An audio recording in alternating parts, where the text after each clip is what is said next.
Buenas noches. Continuando las conferencias con motivo del 25 aniversario, ojalá fuese el centenario y siguiésemos aquí sentados, el 25 aniversario de la autonomía extremeña. Hoy tenemos al primer presidente, yo no sé si decir autonómico o preautonómico, porque muchas veces cuando uno dice una cosa se enfada. Hay que tener mucho cuidado. Decir, ¿qué debo decir? Preautonómico, ¿de acuerdo? Sí. No es fácil con la gente que manda mucho o que ha mandado mucho, pues acertar. Pero como Luis es muy amigo, hemos sido hasta compañeros de fatigas, porque fuimos de aquella diputación provincial con Manolo Romero Cuerda, ¿te acuerdas? Buena persona. Recuerdo además una anécdota ahora que viene eso, antes de empezar a ver la biografía de Luis. Una anécdota que nos ocurrió durante el mandato de Manolo Romero Cuerda. Hubo un momento al final del mandato que se podía elegir al presidente de la Diputación, en vez de designar al gobernador, como hacía antes, vamos, el ministro del Interior, don Camilo Alonso Vega, por ejemplo, etc. Pues se podía hacer una elección. ¿No es verdad? Sí, señor. Bueno, y en esa elección se podía presentar el que era presidente entonces, que dejaba de serlo, un diputado cualquiera no porque era vicepresidente Luis, que es el que se presentó, y luego Julio Cienfuegos, que no sé por qué motivo se pudo presentar. Porque era ciudadano. Bueno, pero tendría que llevar algunas firmas o algunas cosas, o haber sido, cualquiera podía ser. Qué cosa más curiosa. Bueno, así se escribe la historia. Y entonces Manolo Romero Cuerda nos fue llamando a cada diputado a su despacho para pedirnos el voto. Bueno, fueron pasando y tal, y llegué yo, me dice, hombre, te llamo para pedirte el voto. Y le dije, mira, lo siento, pero voy a votar a Julio Cienfuegos porque me he comprometido y yo cumplo mi promesa. Dice, hombre, te lo agradezco mucho que me lo digas, porque sé que algunos de los que me han dicho me van a votar, no me van a votar. ¿Es verdad? ¿Así? Tú no me pediste el voto. No. Porque sabía que iba a votar a Julio Cienfuegos, te fue más listo. Bien, Luis Ramallo nace en Badajoz y estudió en el instituto. Yo creí que había estudiado en los maristas, fíjate. Hasta el ingreso. Ah, bueno. Luego mi padre dijo, a la pública. Claro, donde hemos ido toda la gente seria. Bien, luego hizo una de las carreras cortas que se podían hacer en Badajoz, que era perito mercantil. Se podía hacer eso o magisterio, o irse de fuera si se podía ir fuera. Y luego ya estudió la carrera en Madrid. Derecho, ¿no? Exacto. Claro. Así que fue diputado provincial, fue vicepresidente de la Diputación, como he dicho antes. En el 77, siendo parte de aquel partido, que fue un invento muy estupendo para poder hacer la transición, que fue UCD, Unión de Centro Democrático, pues fue senador. Y estuvo de vicepresidente de la Comisión de Impuestos. Es decir, siempre la cuestión económica fue una de las facetas suyas, por la carrera que tenía además, claro está. Carrera que fue primero, si no me olvido, corredor de comercio y luego notario. Luego devaluado notario. Luego devaluado notario, con lo cual perdió mucho dinero. Bien, de pronto en el 78 es nombrado presidente de la Junta Preautonómica. Recordaba yo ahora una anécdota, en una ocasión, siendo presidente, me dice, Paco, queremos hacerle un regalo a Tarradellas y he pensado en un cuadro tuyo, ¿no? Yo encantado, claro. Y era un paisaje sobrio, sencillo, esencial, de esos campos amarillos, cuando la cosecha se está recogiendo, me parece recordar. Bien, yo no sé si le gustaría a Tarradellas o no, a Luis Ramallo sí le pareció bien. Y hasta el precio, porque ahora cobro algo más, pero entonces cobraba muy poco, sí. Luego, 25.000 pesetas. Caramba, pues era mucho para entonces, era mucho. Bien, sí, algunas veces tiene unos suerte y se vende un cuadro así como... Porque pintar un cuadro es muy fácil, lo difícil es venderlo, eso sí que es difícil, es prácticamente casi imposible. Bien, en el 78 presidente, como he dicho, y luego en el 79 senador en la primera legislatura. Bueno, antes fue en la legislatura constituyente, cuando era don Antonio Hernández Gil presidente de las Cortes, el paisano nuestro, fue senador. Y luego senador en la primera legislatura, la primera ya con UCD también. Y después ya hasta 6 legislaturas. 6 legislaturas, más la otra prega 7, sí, de acuerdo. Y en todas fue cuando el barco se hundía, por ejemplo, UCD se hundió, y entonces hubo un pasarse a otro partido que era el resultado de aquel hundimiento, ¿no? Pudo ser. El partido fue Alianza Popular. Y luego ya, posteriormente, después de UCD, pues, fue el Partido Popular, del que fue uno de los fundadores, si no me equivoco. Uno de los fundadores. Es decir, tuvo buen ojo de hacer una cosa más, pienso, más adecuada a los tiempos que Alianza Popular. Tú luego cuando hables me contradices si me he equivocado en esto. Creo que fue mejor. Aunque todavía fue mejor UCD. Sí. Bueno, de acuerdo. Bien.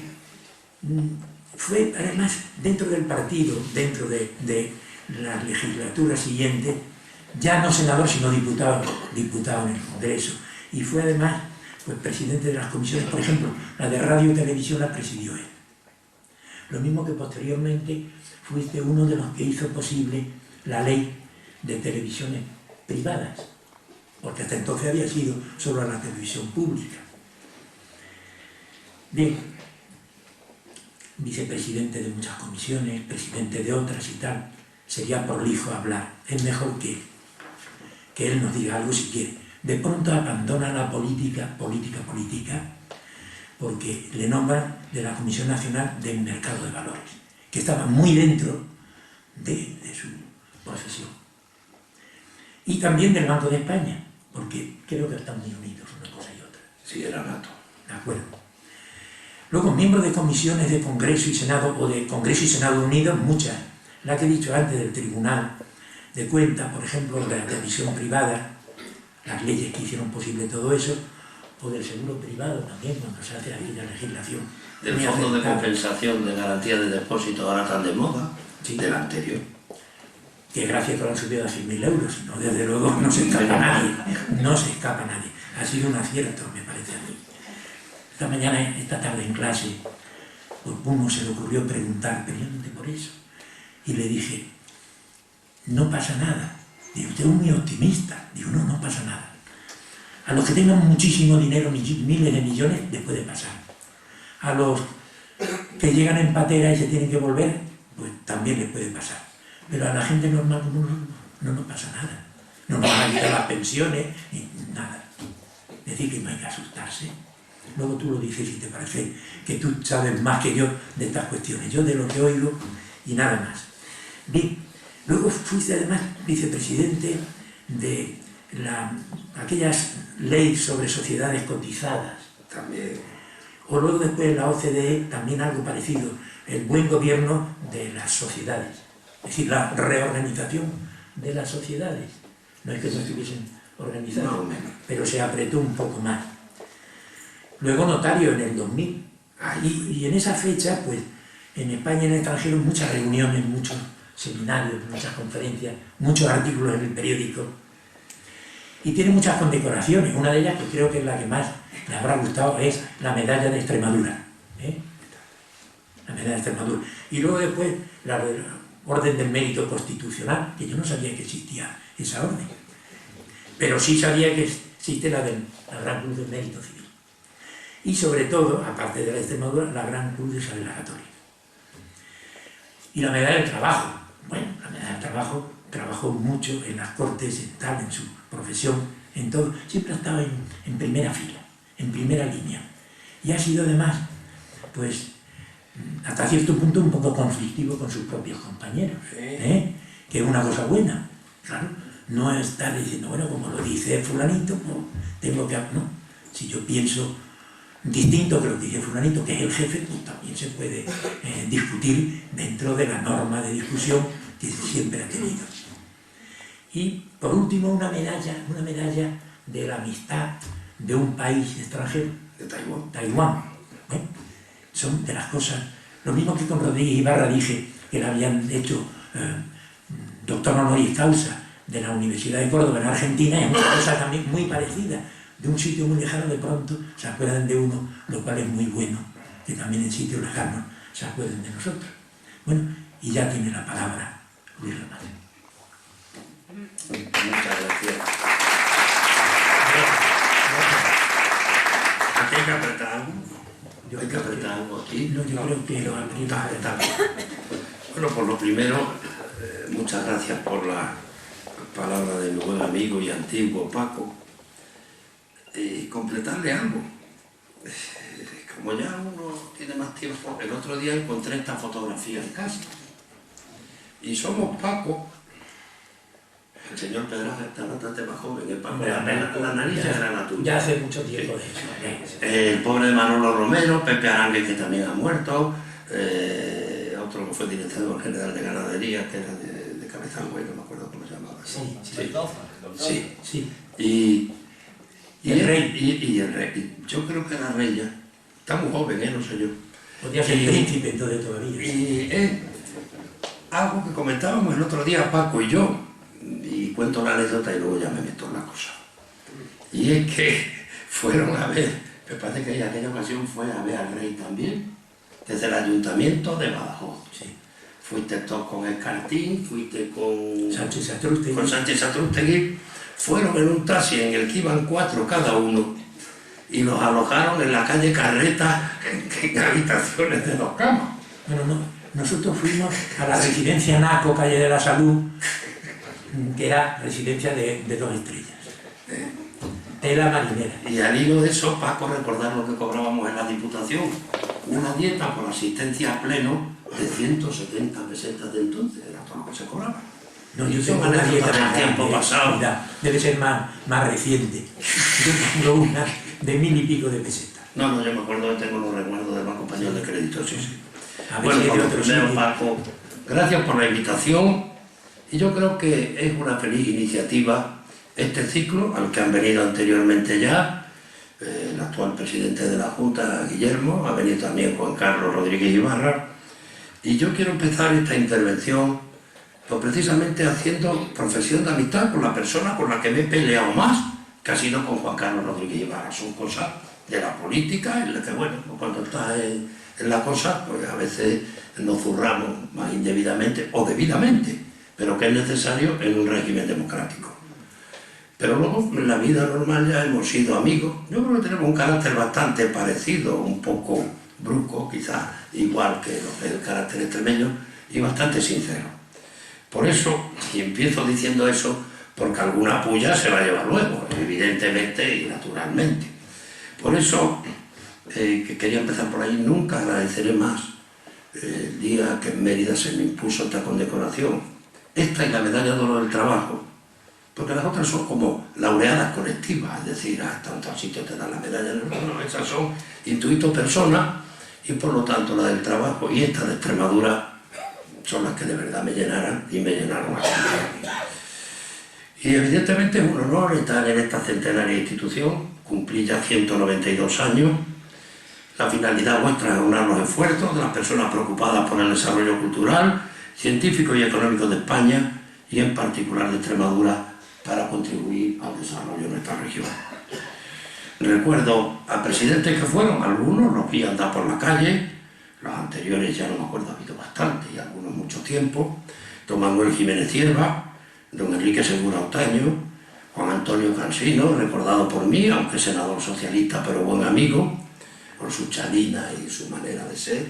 Tiene una calle aquí en Badajoz al lado del cuartel de la Guardia Civil muy merecida. Y hoy Paco Pedraja desde 1989.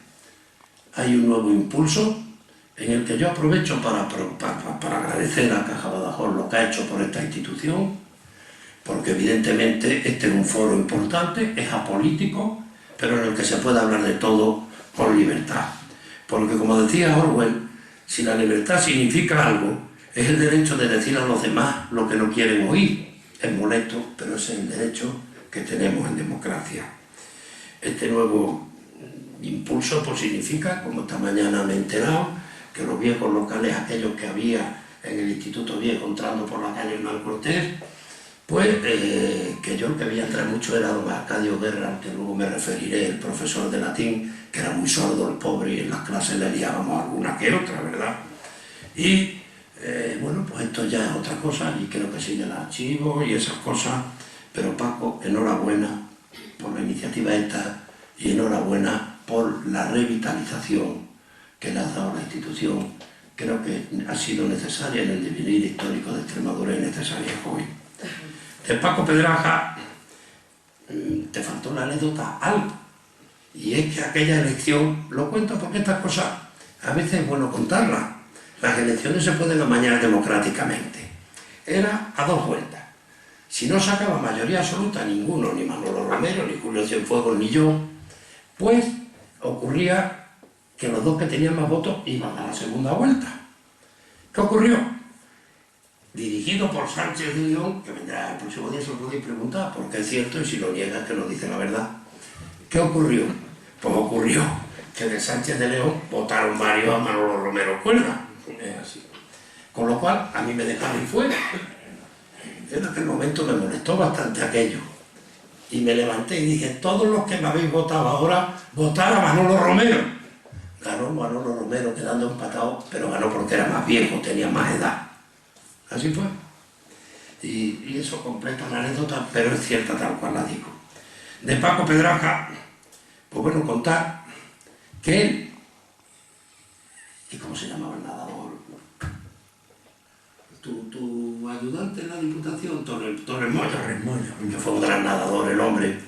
Ellos solo eran la institución Pedro de Valencia. Sí. Paco, si no tenía más gente alrededor. Estaba Manolo Terrón. Espérate, que no acabó. El erudito Manolo Terrón, que es un poco rollo cuando se te pone a hablar, pero un erudito. Pues Manolo Terrón era el secretario. Pero lo que digo es que todos eran aficionados, ninguno era funcionario. Y con 3 duros hacía una obra extraordinaria. Sin que se enfaden, porque ahora empieza la parte de las verdades. Sin que se enfade lo de ahora, qué cantidad de dinero se gasta para hacer una cultura que llega a poca parte. ¿Por qué no ahorran un poquito y lo dedican al bienestar de los extremeños? El otro día, hojeando de libros que eran de mi suegro, me encontré este libro de López Prudencio, al que he admirado siempre, que es El genio literario de Extremadura. Tiene 100 años, valía 2 pesetas, está hecho en papel de periódico. Pero es que como ese hay otro que es Extremadura y España, en el que López Prudencio decía: quien no ama su región no ama su patria. Y por amor a Extremadura yo aprendí a amar a España. Y esto es una pena, que ahora que hay esa asignatura que se llama Educación para la Ciudadanía o algo parecido, en las escuelas de Extremadura no aprendan a leer en el Quijote, como aprendíamos antes, para aprender bien lo que es el castellano. No vaya a ser que nos ganen los catalanes, que gastan mucho dinero buscando la posibilidad de que allí no se hable en castellano. Craso error, porque no sé quién va a ir del extranjero a Cataluña a hablar en ese idioma. Pero, y que esto también se enseñara. En este libro se aprende cuál ha sido la historia de Extremadura, desde los albores de Indimio y Mandonio, en la época prehistórica prácticamente, a todo lo que ha sido Extremadura. Después de leer este libro, uno tiene un tremendo orgullo de ser extremeño, porque en la literatura, como en este otro libro, El genio literario de Extremadura, o Un país tan papacense, o cualquiera de ellos, hemos sido mucho en la historia de España. Y yo me atrevería a decir que cuando la guerra de la independencia, aquí, después de Móstoles, nace la idea moderna de la nación española, que los principales constituyentes de las Cortes de Cádiz fueron extremeños, todos ellos, y que ahí están sus discursos, su obra y su lucha por la libertad y el constitucionalismo. ¿Por qué no enseñan en la escuela eso? ¿Por qué no enseñan a los chiquillos el orgullo de ser extremeños? Lo mismo que en Cataluña, en el País Vasco, en Galicia, cada día le enseñan el orgullo de ser gallego, catalán o incluso canario. Yo digo que sería bueno, y le brindo la idea a los que legítimamente gobiernan en Extremadura, que es una buena cosa que le harían. se lo agradeceríamos los padres que son ahora y los abuelos, como en mi caso, abuelo de 5 nietas.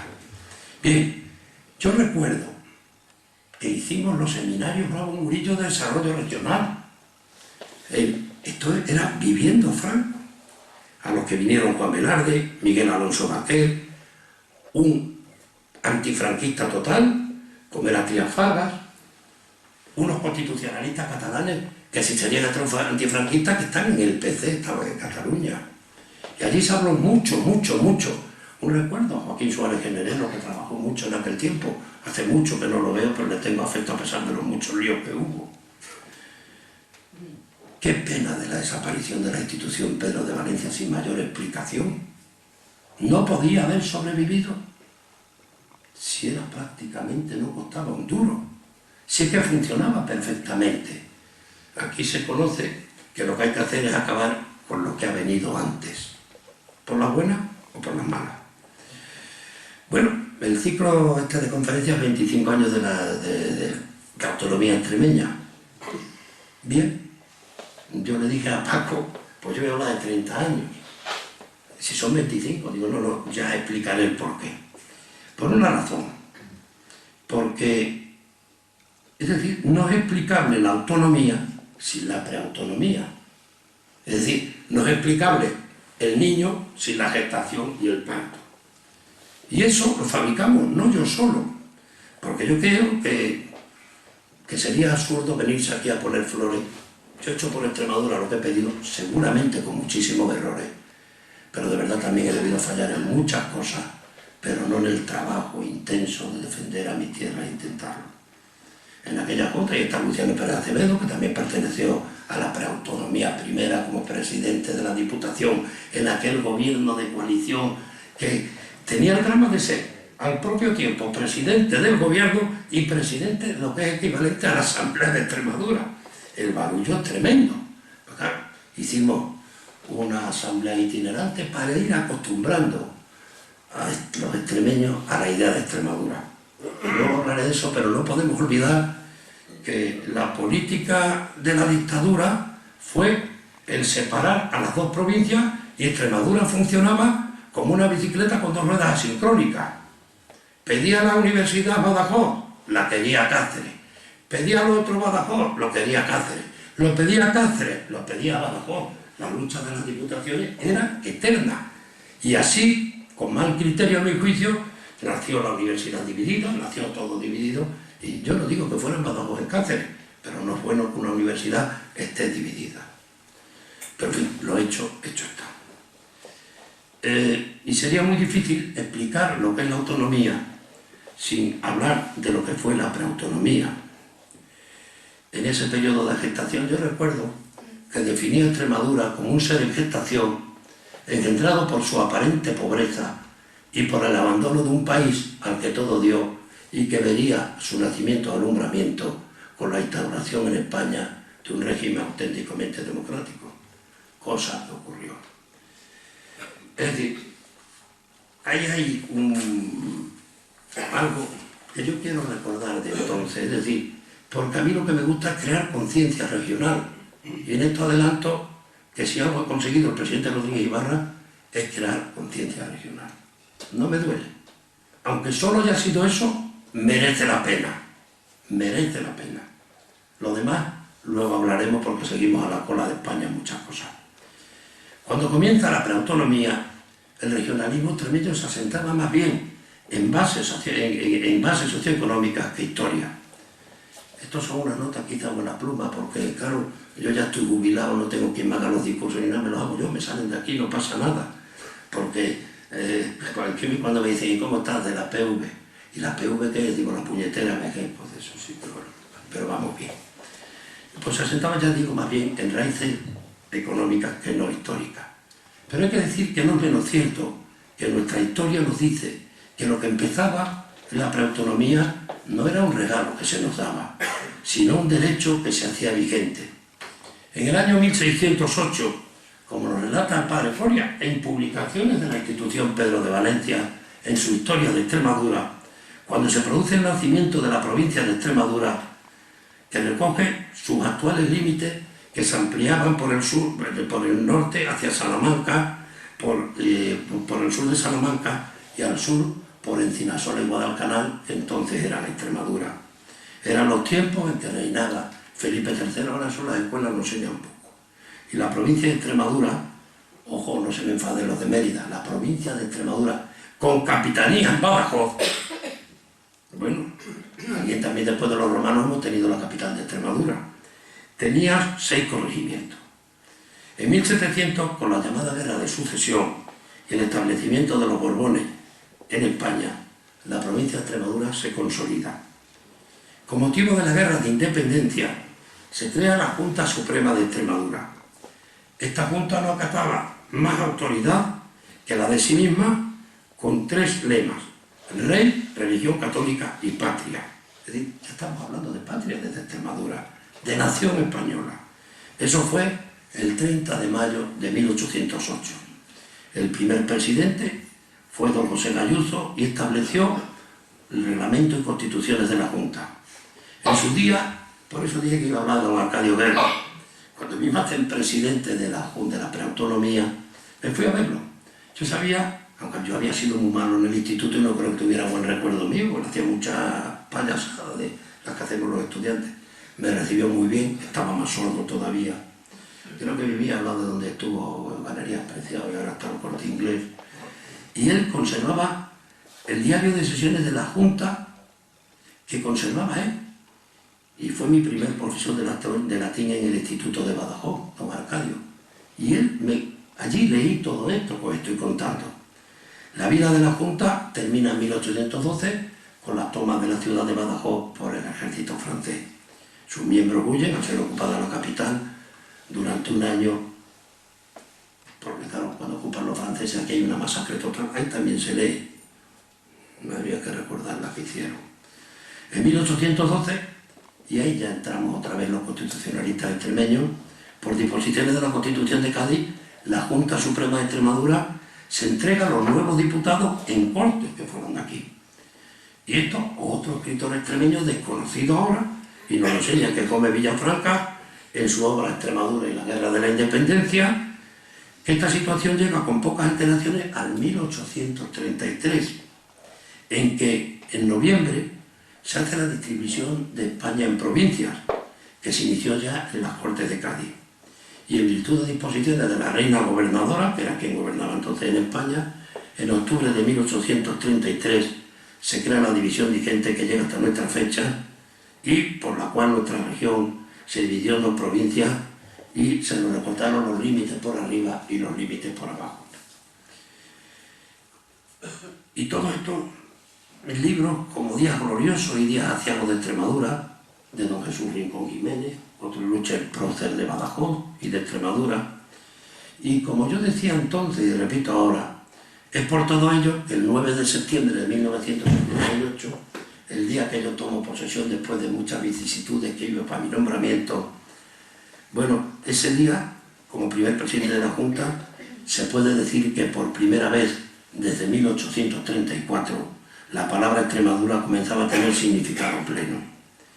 Porque es cierto, lo pensaba entonces y lo pienso ahora, que en el corazón de los nacidos en esta tierra, esa hermosa palabra Extremadura tenía una resonancia entrañable, pero es también cierto que unas barreras administrativas creadas durante la dictadura, que solo tuvieron en cuenta los llamados intereses generales, separaban de forma muy eficaz a los extremeños de las 2 provincias hermanas.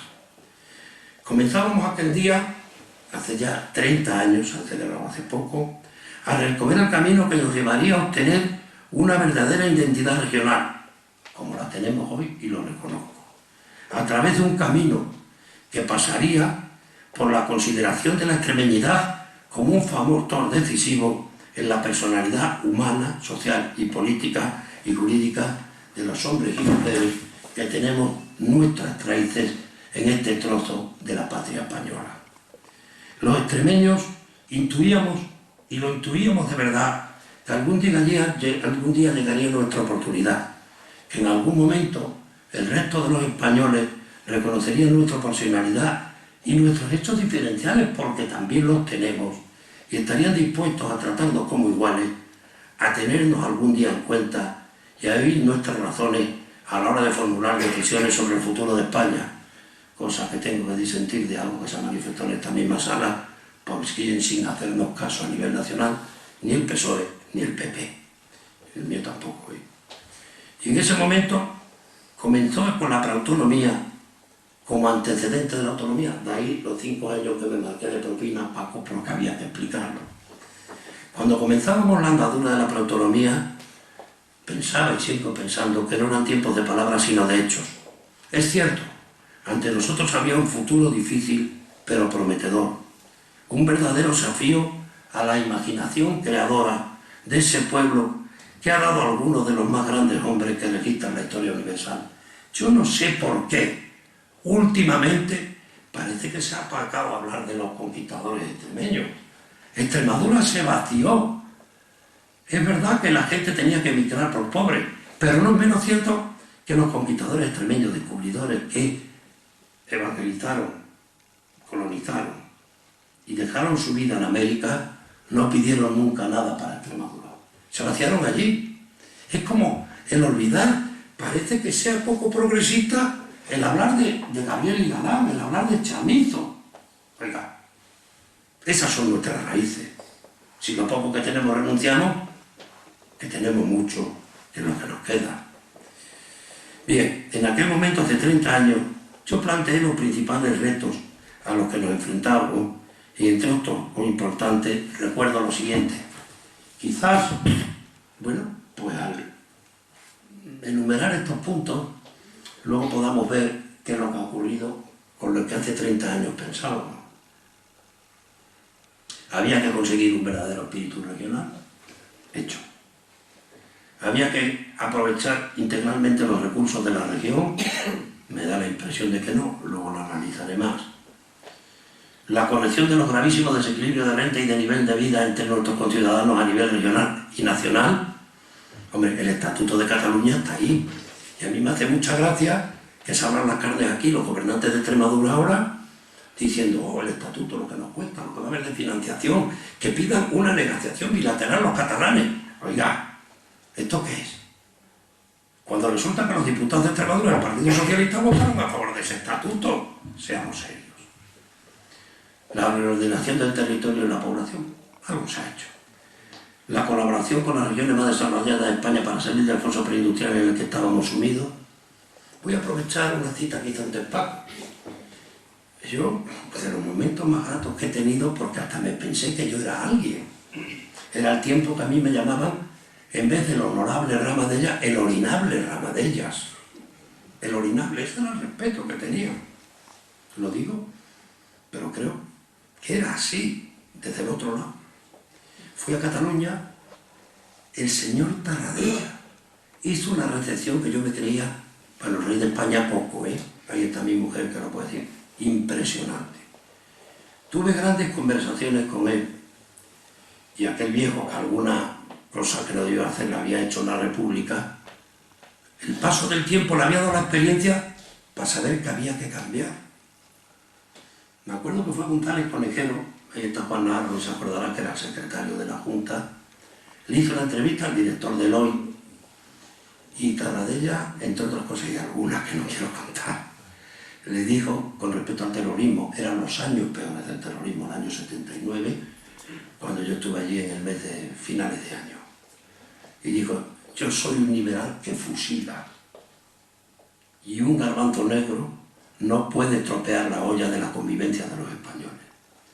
Tarradella en aquel entonces me dijo, tengo que ir a Extremadura, tiene que haber una hermandad entre Extremadura y Cataluña, porque además vosotros producís lo que nosotros necesitamos, nosotros lo manufacturamos, y el devenir de España, la razón de ser de España, está en que los pueblos nos entendamos. Que no venir a Extremadura, yo seguí de presidente, pero ya después de las elecciones que vinieron con la aprobación de la Constitución, después de la legislatura constituyente ya no vino. Luego tuve unas reuniones con él, cada vez que iba a Madrid lo iba a ver al Hotel Palace, charlábamos mucho, y tengo que decir, chapó, lo que vino después en Cataluña, pues ya sabemos lo que es, anti-España y anti-España. Y ahora tenemos un cordobés de presidente de Cataluña que más bien parece nacido, pues yo que sé, en Sant Boi del Llobregat. Antes era Sant Baudilio, ¿verdad? Donde está la mayoría de las poblaciones de Sant Baudilio son de Azuaga. Bien, las relaciones con la vecina región, pues decía yo entonces, portuguesa, y gestionar la salida de Extremadura al mar por Portugal y Huelva. Hemos mejorado, lo reconozco, en las relaciones con Portugal, me alegro. No sé si antes, cuando el presidente de Portugal no era de este lado, pues también eran tan buenas. El cuidado de la cultura extremeña en todas sus manifestaciones, bueno, la queja la ha dado antes. Se cuida la cultura extremeña, pero no en todas sus manifestaciones.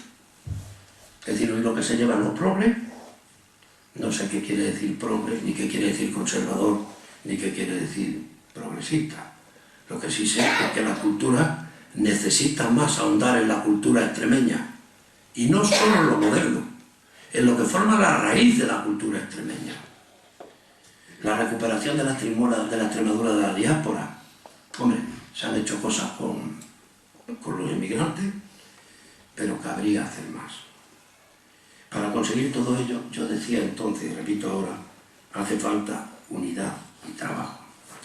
Esto es un repaso de aquello que pasó entonces, ¿verdad? Y que, bueno, pues vamos a seguir. La vida del estatuto, y es bueno recordarla, por un azar del destino, yo participé en todo lo que fue el trámite en Extremadura y el trámite parlamentario en las Cortes Generales del Estatuto. La preautonomía empieza con un decreto ley que tenía que informarnos la Comisión de Urgencia Legislativa, en aquel entonces cuando el Senado era algo, porque ahora es algo que pagamos que no sirve absolutamente para nada, pero hay mucha gente que vive bien a costa de eso. Entonces eran cámaras colegisladoras con la ley de la reforma política. Y había una comisión de urgencia legislativa que informábamos la urgencia de los decretos ley. Se dice decretos ley no como algunos dicen ahora decretos leyes, no, decretos ley. Eso me lo enseñó mi suegro, que hablaba muy bien castellano. Alguna vez me lo afeo y yo lo aprendí. Y entonces informamos el decreto ley de la preautonomía extremeña. Presidente de aquel órgano era el presidente de las Cortes, Antonio Fontán por el Senado, y Álvarez de Miranda, Fernández Álvarez de Miranda, sí, presidente de las Cortes. Con las disposiciones de ese decreto ley se inicia el proceso en Extremadura. Ya entonces los conflictos entre UCD y Luciano, lo recuerda bien Luciano Pérez de Acevedo, eran enormes. Se produce una primera votación en la ciudad de Trujillo, en la que, bueno, gente de UCD, en vez de votarme a mí, vota a Antonio Hernández Gil. Y resulta elegido Antonio Hernández Gil, presidente de la Junta, que era presidente de las Cortes. ¿Cómo no sería la barbaridad que hasta el propio Partido Socialista apoyó el recurso que se hizo? Porque el decreto ley decía que el presidente de la preautonomía tenía que ser senador o diputado, miembro de las Cortes Generales por Extremadura, y don Antonio Hernández Gil en aquel momento lo eran las constituyentes por designación real. Yo fui a ver a don Antonio, con el que me una buena amistad igual que con su hijo, y le dije: Antonio, si quieres ser presidente de Extremadura, yo no recurro, pero si no tengo que recurrir, ya sabes que tienes que dejar las Cortes. Don Antonio, que como buen Hernández Gil no dice que sí ni que no, sino todo lo contrario, era así. Pues bueno, yo entendí que no iba a dejar las Cortes, recurrí, ganamos el recurso. Curiosamente lo perdimos en Cáceres, el presidente de la sala era Crespo, a pesar de la edad sigo teniendo memoria, y lo ganamos en el Supremo en Madrid. Bien, luego viene una elección en Almendralejo, fue el 29 del mes de agosto de 1978, y en esa elección el senador fallecido en un accidente, Moreno de Acevedo, se presentó con un notario para levantar hasta de no sé qué. Lo cierto es que se produjo una votación. Primero sale elegido Juan Antonio Ortega Díaz Ambrona, como no era parlamentario de Extremadura, no servía. No sé para qué hicieron aquellas galos de mi partido de presentarlo si no podía serlo, pero bueno. Y en la siguiente salí elegido yo. Bien, la vida de la Junta fue muy complicada. Hay dos periodos. Primer periodo que dura hasta la aprobación de la Constitución con las consiguientes elecciones generales del año 79. La primera parte de la Junta, como digo, era un gobierno de coalición, teniendo mayoría absoluta. La UCD en aquel momento éramos todos miembros, incluso estaban los presidentes de las diputaciones, y empezamos la gestación. La segunda parte ya el gobierno fue monocolor de UCD, y ese gobierno, hay varias fechas importantes, pero yo quisiera destacar, por aquí tenía, porque no quiero que se me... Bien, aquí está esto. Bien, ¿qué puedo recordar de la vida de la Junta así que me salte? Pues mira, una cosa de la cultura, el primer congreso de escritores entre medio, que no sé si se sigue celebrando. Se sigue. Enhorabuena, empezamos algo bien. Viaje de la reina a Guadalupe, viaje mío a Cataluña que ya he contado, y he contado lo que era Tarradella. Hay un momento importante que es la aprobación del permiso provisional para construir Valdecaballero. ¿Cómo estaba la UCD? Que se enteró antes del PSOE que yo era presidente de la Junta. Me encontré con un encierro de los alcaldes, pues entonces sí que había oposición, porque Juan Carlos era de Tamayo, pero entonces era la pera, ¿eh? Eso era... Cuando lo que cortaba una carretera lo querían tirar al pilón en los Santos de Maimona. Bueno, que ya que no quieren tirar al pilón, perdón que haga ese paréntesis, el día que no querían tirar al pilón me llama Cansino. Que a Juan Carlos no quieren tirar al pilón. Digo, ¿dónde? Dice los Santos. Digo, algo malo habrá hecho. Claro, se había ido los Santos de Maimona hace un mitin. Y había en debate una institución, que no recuerdo si era un hospital o qué historia, que lo querían los Santos y Zafra. Y él apoyaba a Zafra. Claro, se va a los Santos y lo corrieron por todo el pueblo y lo querían tirar al pilón. Bueno, aquello acabó bien, gracias a Dios. Otro día me cortaba la carretera porque resulta que había un guardia civil que le había pegado un tiro a uno que estaba, el hombre haciendo sus necesidades, se equivocó y lo mató. No me lo tuve que culpar, que era el presidente de la Junta. Los encierros de la central lechera donde estaban los lavaderos en la carretera a Portugal, que me acuerdo que llamaba al gobernador, ya fallecido, persona simpaticísima, Lorenzo Martínez Fresneda, y le decía a la pobre mi mujer cuando yo vivía en la entonces avenida General Rodrigo y... ¿cómo se llame? Y resulta que llamaba a mi mujer y le decía, Cheli, ¿cómo está tu suegro? Bien, dice, pues lo van a poner para ir dentro de un momento, porque van a para allá porque tiran la leche en la puerta de casa. Bueno, cierto. Pero aquello del encierro, ¿no? Se me encerraron. Yo me fui, me acuerdo con mi amigo Jesús Pina, que entonces tenía un cargo, estaba en el Icona o no sé qué, a ver, o en el distrito forestal o algo de eso. Me fui a ver a Bustelo a Madrid y allí le dije, hombre, calé, que somos del mismo partido, que se han enterado los socialistas antes que yo, que me han formado un barullo de 3 pares de narices. Bueno, hay que decir que ya estaba en el gobierno, pues Boyer y todo aquello, perdón, Fernández Ordóñez, que ya iba siempre con lo que pasaba al otro lado, pobrecito mío. Entonces, empieza aquello, le digo a usted, ¿a ver qué vamos a hacer? Y me dice, usted no me va a conseguir que se suspendiera la aprobación provisional hasta que la preautonomía diera su visto bueno. Entre otras lindezas, en una manifestación me metieron una caja de muertos en mi casa, en la avenida General Rodrigo en el Zaguán, muy decorativo todo. Y, bueno, pues, quiero decir algo, y lo quiero decir como una gran equivocación de los socialistas de entonces. Es decir, por no sé qué historia del ecologismo y tal, no a Valdecaballeros. Los de la comarca se manifestaban porque querían la central nuclear, porque era algo que iba a generar riqueza. A nivel político, nos daba las llaves de la luz. Conseguimos entonces el canon de energía. Yo me refiero mucho a Luciano porque somos coterráneos y colegas de aquello. Se estuvo cobrando, creo que el canon desapareció luego, no sé quién lo quitó, pero desapareció. Se hizo muchísima demagogia. Yo recuerdo una periodista ya fallecida, Isabel Montejano, que dijo que los extremeños no pueden permitir esto. Entonces estaba en construcción, ya casi acabada la central de Almaraz. Porque yo he pasado por delante de Almaraz y se me han dormido las manos. La llamé y le dije, Isabel, que todavía no han hecho la carga de combustible, mujer.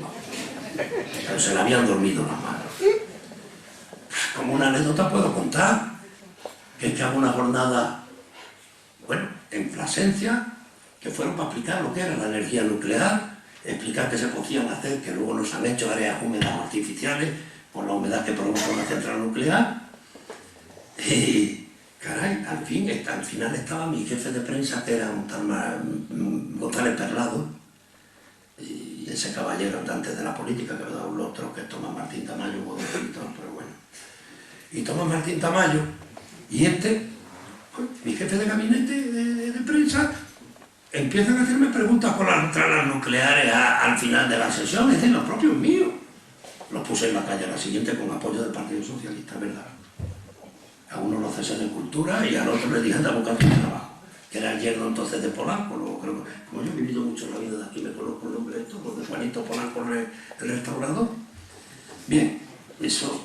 Y digo ahora, qué casualidad, ayer Felipe González habla de energía nuclear y dice que hay que volver a meditar y hacer un debate sobre si deben seguir la moratoria nuclear del año 84. Pues señores socialistas extremeños, hemos perdido 24 años. Seguramente la Siberia no sería una zona de caza solo, tendría un desarrollo como tenían Valdecaballero y todo.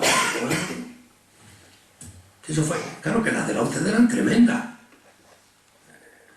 Un encierro de agricultores extremeños y ganaderos en Mérida, en lo que llaman las lomas, aquello que hay a la salida, y me encontré cortando la carretera con ellos, porque el ministro, que era entonces Nabo de Espinosa, no atendía las peticiones, pues yo siempre me fui de UCD porque no atendían a mi Extremadura. Y me fui por eso, aumentando UCD en el gobierno. Y como esas 100. Porque yo pienso que el político, cuando está ejerciendo la política, tiene que ejercerla profesionalmente. Lo que no puede ser es un profesional de la política que dice buscar un puesto de trabajo para toda mi vida. Es que entran de pantalones cortos en todos los partidos, en el mío, por supuesto, también, y la muestra la tenemos aquí, en Badajoz y en Extremadura. Y es para toda la vida. Me decía un día Juan Carlos Rodríguez Ibarra, tenía razón, pues yo hablo mucho con él, y que había que seguirle, que por lo menos hubieran cotizado 5 años a la seguridad social. Tiene toda la razón del mundo. Sí que hacen profesión de eso, claro. Y cuando llega a un congreso de un partido, matan por conservar puestos de trabajo. Porque claro, algunos de ellos, seguramente, y lo voy a decir muy descriptivamente, aunque sea groseramente, si dejan la política a lo mejor tienen que ir a vender a farolas a la esquina. Por desgracia es que es así. Yo recuerdo las épocas de la transición con políticos importantes. Hoy he visto las escaleras que subía a ver la obra que ha hecho aquí la Caja de Ahorro. Pues a mi amigo Julián Marías. He visto a Chueca Goitia, que esos eran senadores de España. Hoy, con las incompatibilidades, no llega nadie de prestigio. El senador de la UCD, del PP, perdón, por Badajoz, es un tal Paulo de Castuera, que ha perdido 2 elecciones, que tiene 66 años y que no sabe nada de nada. Ahora, eso sí, es amigo de este chico de aquí, del que se presenta candidato. Pero, ¿qué es esto? A las cámaras hay que llevar gente de prestigio. Los partidos se tienen que abrir a la sociedad. Y quizás me estoy adelantando a lo que quiero decir.